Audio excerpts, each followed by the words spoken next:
This is the beginning. Hi, my name is Charmaine. You go, mama, where do we go? And you go, mama, where do we lose? What up? What's up? What's good? If you don't know who I am, my name is Charmaine. Welcome to my YouTube channel. Today I'm going to be doing a video about how to apply to UK universities. Now, disclaimer, I know that a lot of my audience is not from the UK. Therefore, you'll be regarded as a foreign student. I am regarded as a home student. So my process that I went through will not be the exact as yours. I do not have to apply for visa and whatnot. That will be something that you have to do, and you will need to look into that separately. Today, I'm just going through the UCAS process. Now, what is UCAS? UCAS is basically the application and university system that is linked to every single university in the UK.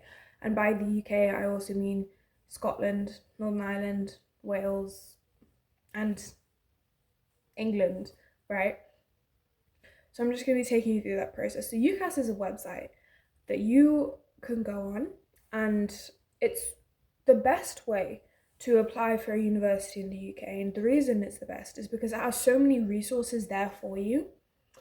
And you can put in 5 applications at once. And by 5 applications, I mean the same application, like one application to 5 different universities or 5 different courses in the same university. You can pick, right? So I'm just going to take you through that process. So the first thing that you're really going to want to do is research. Now, this is arguably the most boring bit, but you really want to find a university that is right for you. I took about 2 months just taking my time researching different universities. I went back and forth because there are so many, and there is one that's going to be right for you. You need to consider cost. If you're an international student, how much is it going to cost you? Accommodation. What kind of accommodation are you into? Are you into a more modern? Are you looking for a self-catered? Are you looking for like a cafeteria type thing? What kind of people do you want to be surrounded by? Okay. The country also kind of plays an important role. Oh, hey, see, wow, that's so professional of me. My towel in the background, cool. There are so many different factors to consider about picking the university that is right for you. So it's really important to take your time and do your research. UK league tables. So if you're someone that obviously wants to go to a more higher achieving university, then you can actually see, okay, this year this university is at the top and it goes down. I believe the top university this year was actually Cambridge University. These things are based off of like academics, school life, clubs, just the entire overall university experience that you're going to have. The second thing that you need to consider, unfortunately, and is the most annoying, is grades. So UCAS has a points system. They are called UCAS points, and they take different qualifications and transform them into points. I'm going to use an example of my own school. I need UCAS points of 120 to be accepted into my course. That can differ significantly. It can go from 60s, 50s, all the way up to like 150, 160. If you're going to look at 160s, that's like an A star, A star, A star, and A level, right? You need to consider your grades, and you also need to consider whether you have your grades or whether you are expecting them.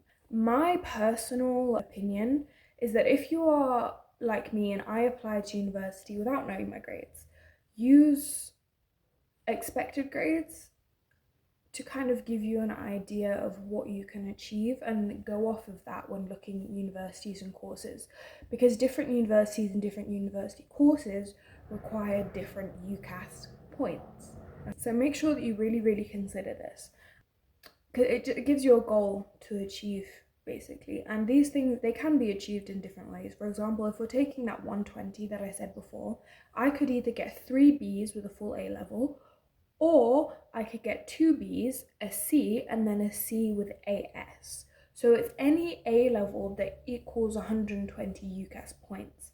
Now, on the UCAS website, there is a tariff point calculator, which is UCAS points calculator, and I really, really recommend that you use it to calculate the points or the grades that you need. Now, there are multiple different qualifications on the site that you can put into the calculator. So it's not just A levels, there are plenty different ones from different countries that can be used. I'm going to use the example of ZIMSEC.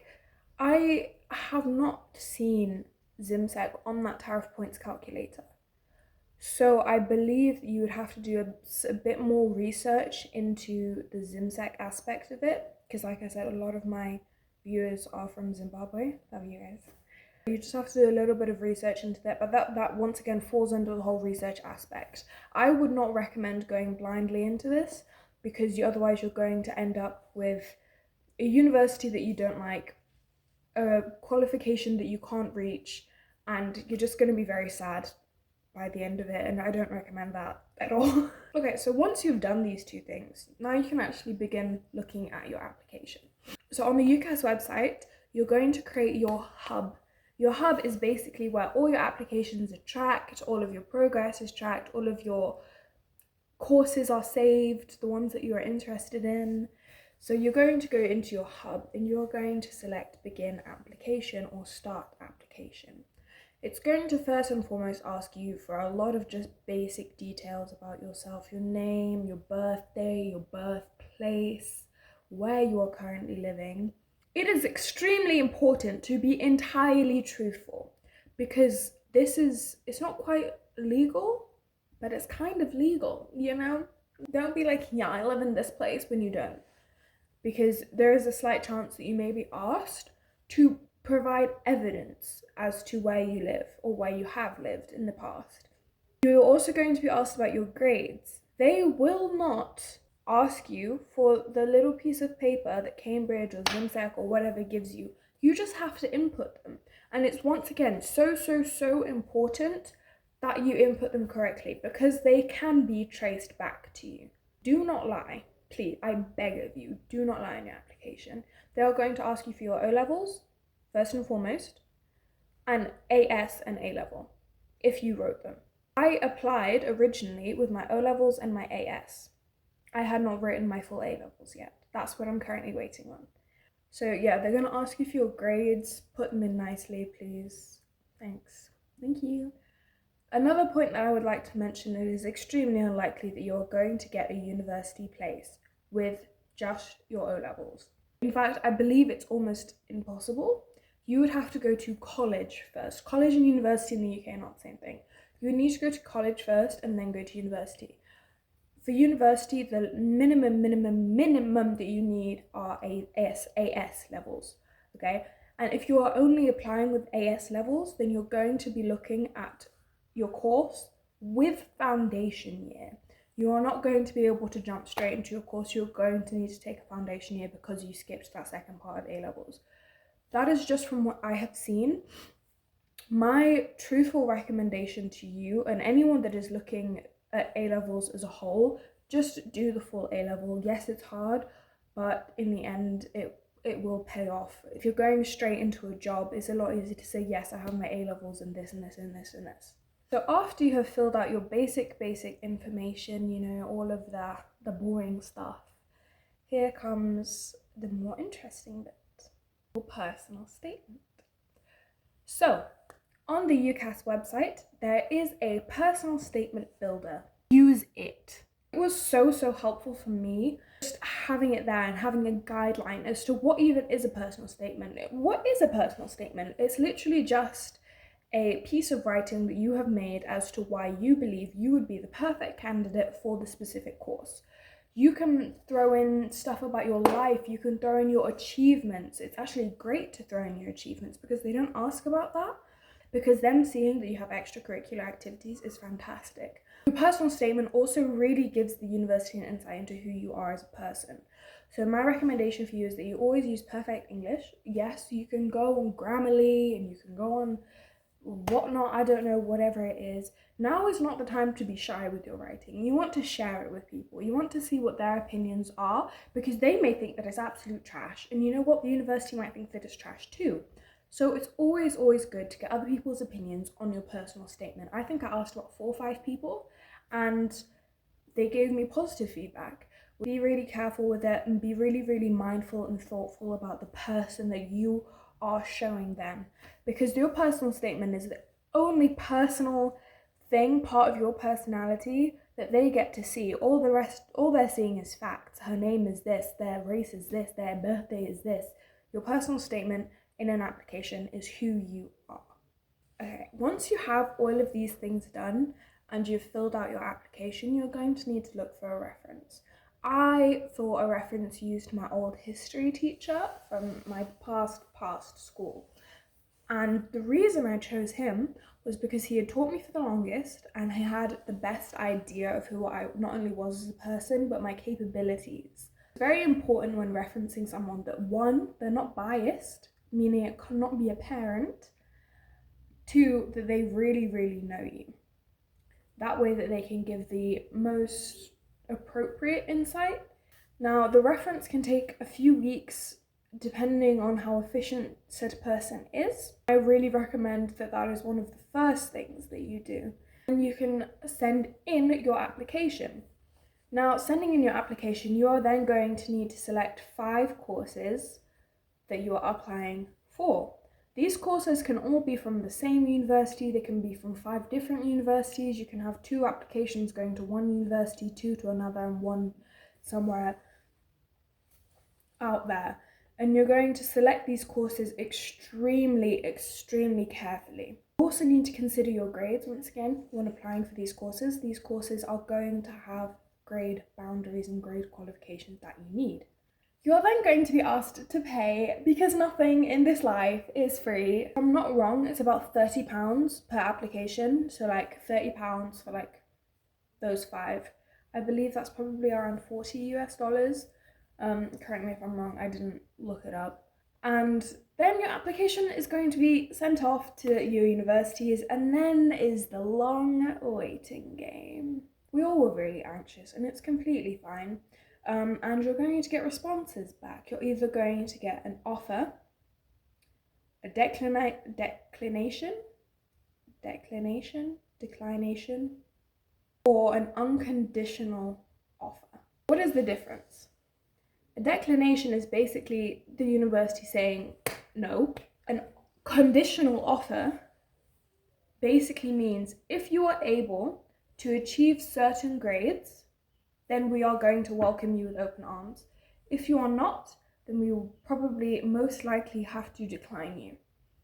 An unconditional offer is the university saying, we don't care what grades you have or what grades you got. We want you. You have a secure place at our university as of this moment. So once you have heard back from all of your universities, you're going to be asked to select your firm choice and your secondary choice. Your firm choice, let's say if it's, these are based on conditional offers. If you have a conditional, like all conditional offers, you're going to be asked to select firm and secondary choice. Your firm choice is, if I get these grades, this is the one that I'm going for. Your secondary choice will only be considered if you do not reach the conditions of your firm offer. So please select wisely. It is not, oh, I'll choose when it comes to it. If you get your firm choice conditions, you will be taken for that. As of right now, I am currently waiting on my conditional offer, hoping that I will be accepted to go study law with criminology at Nottingham Trent University in 2023. Exciting. I believe that I've gotten the grades, so I'm just kind of waiting. That is virtually the entire process. Another point that I should mention is that you will be applying for an undergraduate degree. There's a lot of confusion about undergrad, postgrad, whatnot. Undergrad is the first level. Undergrad is like the first thing. That's where all like 18-year-olds, 19-year-olds, 20-year-olds are going. Postgraduates is when people start talking about like doctorates and PhDs and whatnot. Okay, I think that about sums it up. I apologize if I've missed anything. Once again, I'm going to say that, of course, if you are a foreign student that does not live or hasn't lived within the UK, then you are going to be asked for an educational visa, and that is something that you will need to research into yourself. I apologize, I really don't know nothing about it. In Zim, I come in and I pay them. Like, you have to, like, that sounds really bad. It's a visa upon entry. Like, yeah. So, but I hope this kind of made the UCAS process a little bit easier for you. Once again, if you have questions, please go ahead and ask. There's going to be a lot of university content coming soon. I'm really excited to go to uni. Nottingham Trent, here I come, bro. My Instagram is _Shah.main. My TikTok is _Shah.main. I created a new TikTok because I'm pretty sure I was shadow banned, and that's not cool. Bye, Bev. Bye.